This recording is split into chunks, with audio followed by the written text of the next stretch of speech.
Inspection of clinic was negligent, Orillia dentist alleges in statement of claim.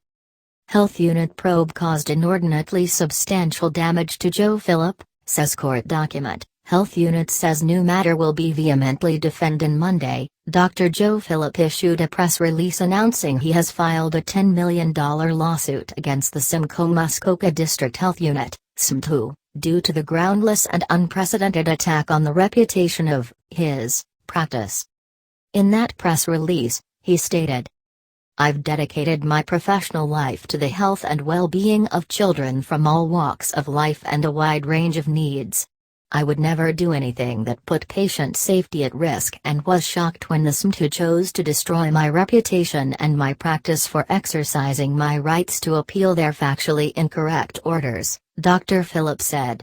"The fact that the SMTU revoked their order to produce patient records after publicly humiliating me underscores my belief that even they did not have any genuine concern with how I run my practice." Orillia Matters has obtained a copy of the 11-page statement of claim filed by Levine Shirkin Boussardin, a Toronto law firm.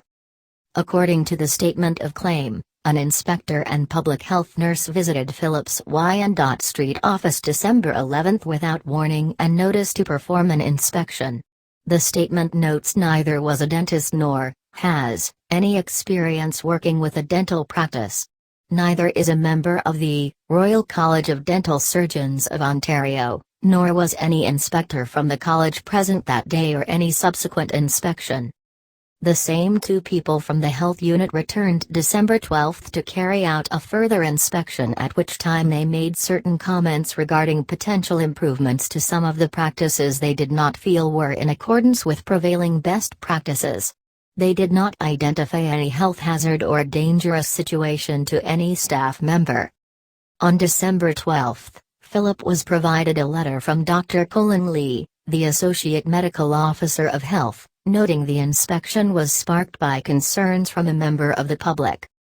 On December 13, the inspector returned for a third day and delivered an order requiring Philip's staff to cease reprocessing of all reusable medical equipment, devices at the premises until further notice. The order also precluded staff from using any reusable medical equipment, devices that have been reprocessed at the premises, and to provide thorough environmental cleaning of all patient areas, reprocessing areas and storage areas for medical equipment, devices by December 18. The order came as a complete shock to Dr. Philip, says the statement of claim. It goes on to say that prior to the order, he was given no reason to believe he was not in compliance with the required protocols for infection control. Philip immediately contacted Dr. Lee to express his shock and concern. The statement alleges Lee encouraged Philip to comply rather than appeal and suggested an appeal could delay the reopening of the dental office. Intimidated and concerned about potential harm, Dr. Philip complied, and elected not to appeal it. On December 18, the health unit formally rescinded the order, states the claim. At no time did Philip agree with the conclusions of the order and strenuously denies that it committed any infection control lapse.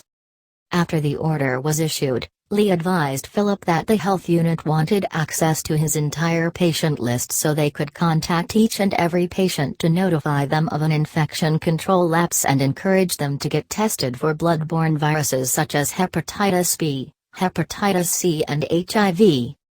Philip declined to provide its patient list, fearing public disclosure of the order would cause irreparable damage to the business and to his own reputation as a dentist. Philip provided the health unit with several studies demonstrating that the odds of any patient contracting hepatitis B, hepatitis C or HIV from a dental procedure is, at a minimum, 1 in tens of millions. The statement said Philip pleaded with the health unit to provide any medical evidence or scientific study that would demonstrate that even if the allegations were accurate, his patients were actually exposed to any risk or harm. The health unit could not and or did not provide any such evidence. On February 15, the health unit issued a second order. Unlike the first order, this order listed the specific allegations of infection control lapses allegedly found on the first, and second inspection. This was the first time that information was provided to Philip. In the second order was a specific allegation that failure to provide adequate infection prevention and control practices may have resulted in the transmission of hepatitis B, hepatitis C and HIV. A component of this order required Philip to provide a list of all patients that received direct care from your clinic at 18 Wyandotte Street up until December 18, 2017.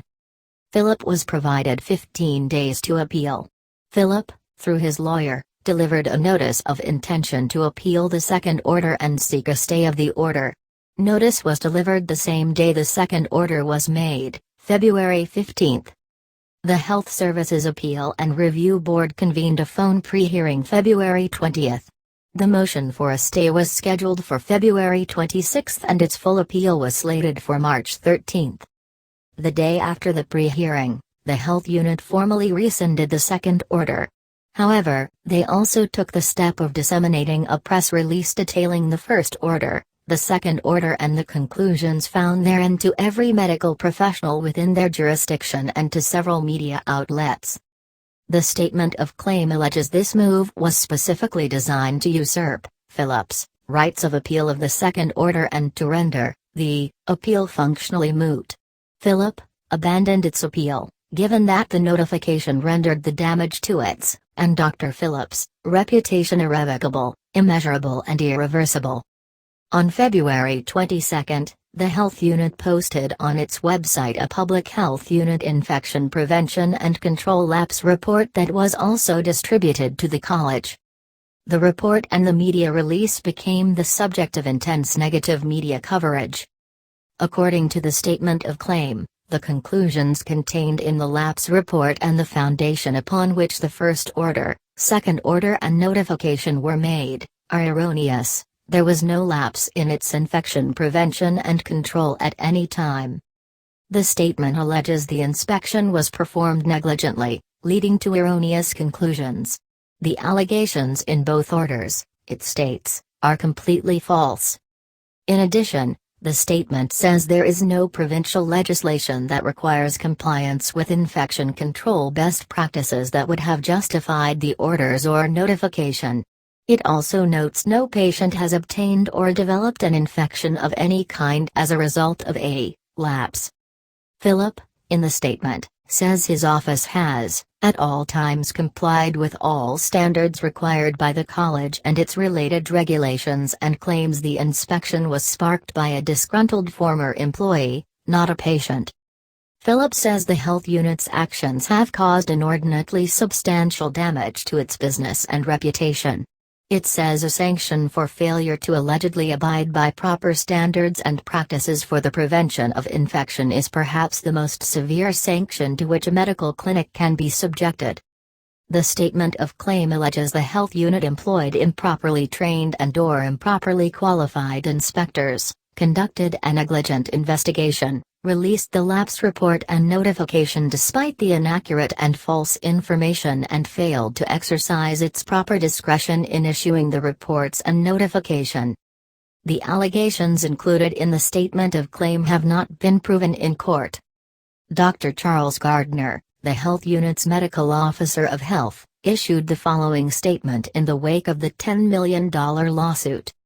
We can confirm that a civil claim has been commenced on behalf of Dr. Philip. We can advise that this new matter will be vehemently defended and is in the hands of our legal counsel. The health unit denies any wrongdoing in its investigation and actions to date. It is our policy not to comment further on the details of an active litigation. Notwithstanding this step from Dr. Philip, we can say that all our advice and disclosures remain unchanged. We continue to encourage patients to seek medical consultation based on the information available about the lapse. We will continue to act in the best interests of the public should new developments arise that warrant public disclosure. Dr. Philip's lawyers have requested the legal proceeding be dealt with in Barrie. No date has yet been set.